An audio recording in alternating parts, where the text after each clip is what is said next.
108제곱미터 32평의 단일 면적인 수성구의 한 아파트 단지입니다. 지난 1월 이 아파트는 15억 4천만 원에 팔렸습니다.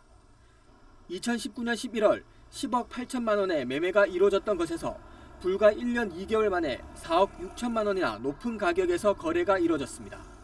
대구 지역 아파트 값의 상승세는 무섭습니다. 올해만 해도 대구 지역 아파트 값은 3월 4주차를 기준으로 4.55%나 올랐습니다. 전국 평균이나 전국 5대 광역시 평균보다도 높은 수준입니다. 지난해 대구 아파트 값은 7.08% 올랐고 2019년 전국적인 하락세에도 대구는 하락률이 가장 낮았습니다. 서민들 입장에서는 집값이 무서울 수밖에 없습니다.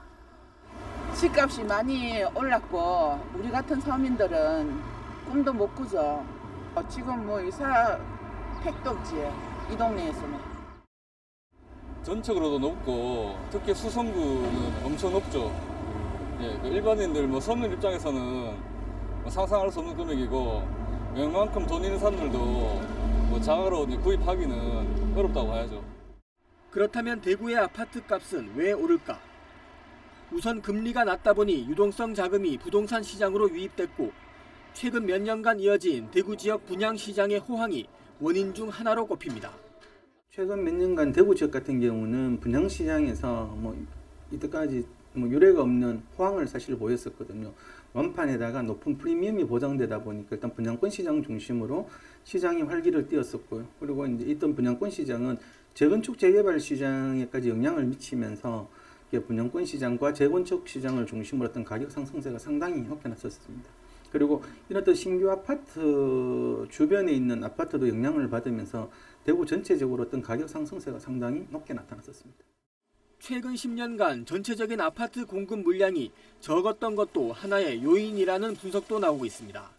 최근 3년간 공급 물량이 많았지만 한 10년간 전체적으로 공급 물량을 보면 그게 많지가 않습니다. 그 와중에 최근에 멸실주택이 10,000가구 이상 급격히 늘어나면서 멸실 가구와 신규 분양을 계산해 보면 그렇게 아파트 공급이 많지 않았다는 것을 알 수 있습니다. 최근에 30대들이 뛰어들면서 30대, 40대가 수요자의 대부분을 차지하고 있습니다. 그러면서 젊은 사람들의 시장 참여가 가격을 상승시키는 한 요인으로 작용했던 것입니다. 그렇다면 대구 아파트값 상승세는 언제까지 지속이 될까?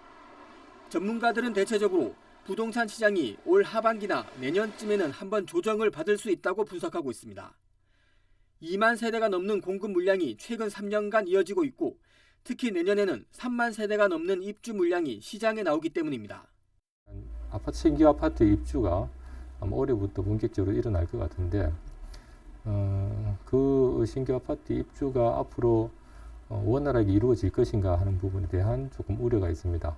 말하자면은 기존 주택을 팔고 아파트에 입주하는 그런 수요들이 시장의 그런 선순환으로 이어져야 되는데 어느 순간에 그 부분이 시장이 냉각화되었을 때 악순환으로 연결되면은 미분양이 계속 쌓일 우려가 있었어. 여기에 정부가 수도권을 비롯해 대구 같은 비수도권 대도시에도 주택 공급을 확대하기로 한 정책으로 인해 대구 아파트 값의 조정을 더욱 앞당길 수 있다는 분석도 일각에서 나오고 있습니다. BTV 뉴스 김민재입니다.